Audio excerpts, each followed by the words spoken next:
Okay, I needed to get that silence. It's called the room tone. You're dealing with a professional here.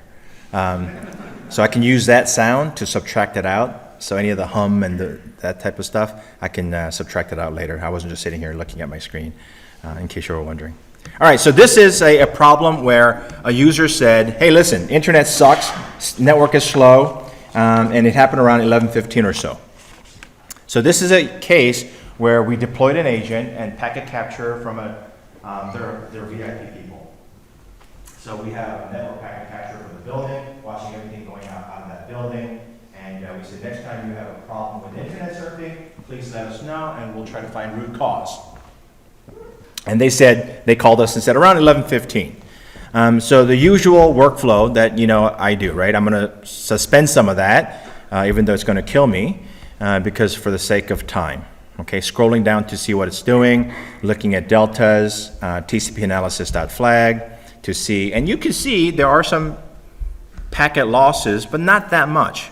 All right, we have duplicate X, Windows Update. I don't care about Windows Update for the most part unless it hits 0. And you can see TCP keep alive, and you can see down here, even then, it's not that big of a deal. And most of that, vast majority of that was keep alive and TCP Windows Update. Stuff that you don't have to worry about for the most part. All right, so what could be the reason why at 11:15 or so, there was a problem? Okay, so lesson number 1, best practices.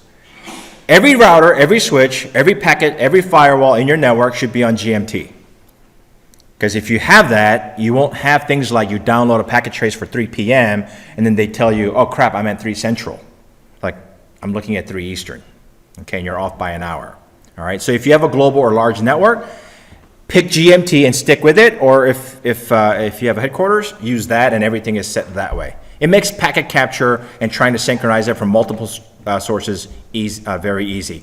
Keep in mind though, Wireshark localizes it, so let's go to, because this is the time column here is time since the beginning of packet capture.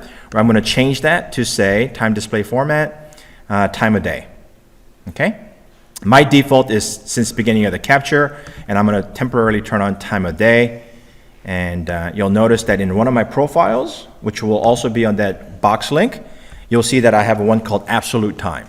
So don't localize the time for me. I want to see what the packet capture time was, time stamped, so that I can see the absolute time as well. All right, so let's go to 11:15.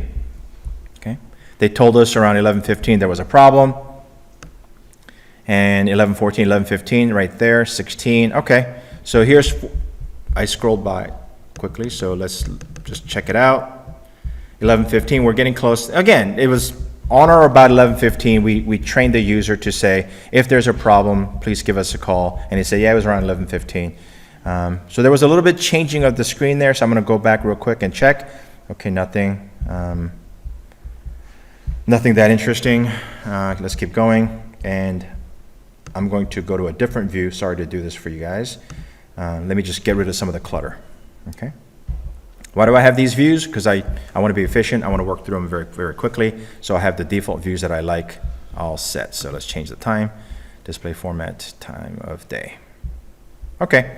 So we're still at 11:06 now. Let's scroll back down to 11:15.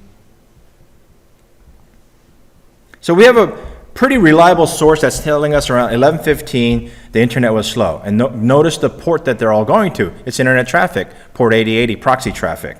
Okay? So I scroll down, and I'm looking at around 11:15, trying to get a gauge of what the hell's going on around 11:15. And did anybody see that?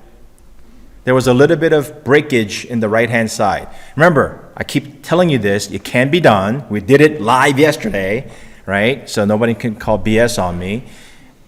There was a huge change, and right there was a change. So when I was scrolling, you have to learn to separate columns like delta and time, because they're going to change. Train your brain to ignore those.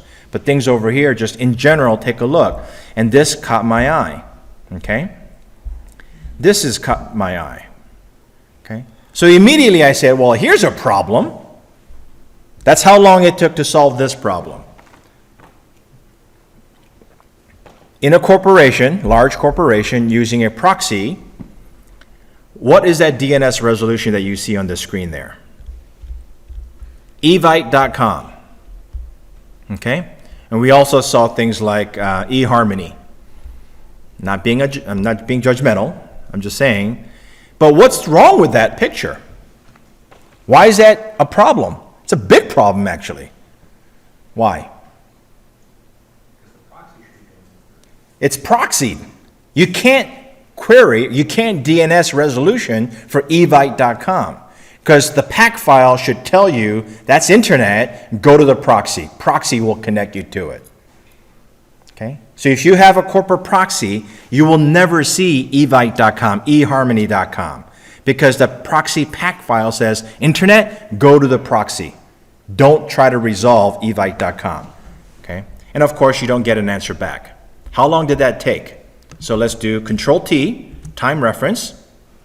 Okay? And let's change the time view back to time since the beginning of packet capture. 3-5 seconds. Okay? Happens again and again and again. So this was an easy case where it was only 3 seconds, but there were other cases where they were spending 15, 20, 30 seconds doing DNS resolution and getting no answers because internal DNS will never resolve evite.com. Okay? So they were correct. Internet was slow. Every time there was a little applet or whatever and it tried to resolve it, it didn't work.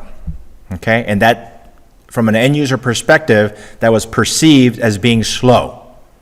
Okay? So this goes back to what we said yesterday, which is always try to interview the user, because when you try to focus in on and you put your blinders on very, very early, you miss everything that you need to miss.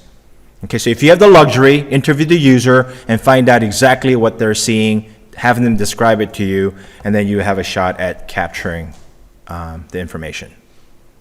Okay? Okay, so that one's pretty easy, right? No issues there. It's like, oh, this is easy.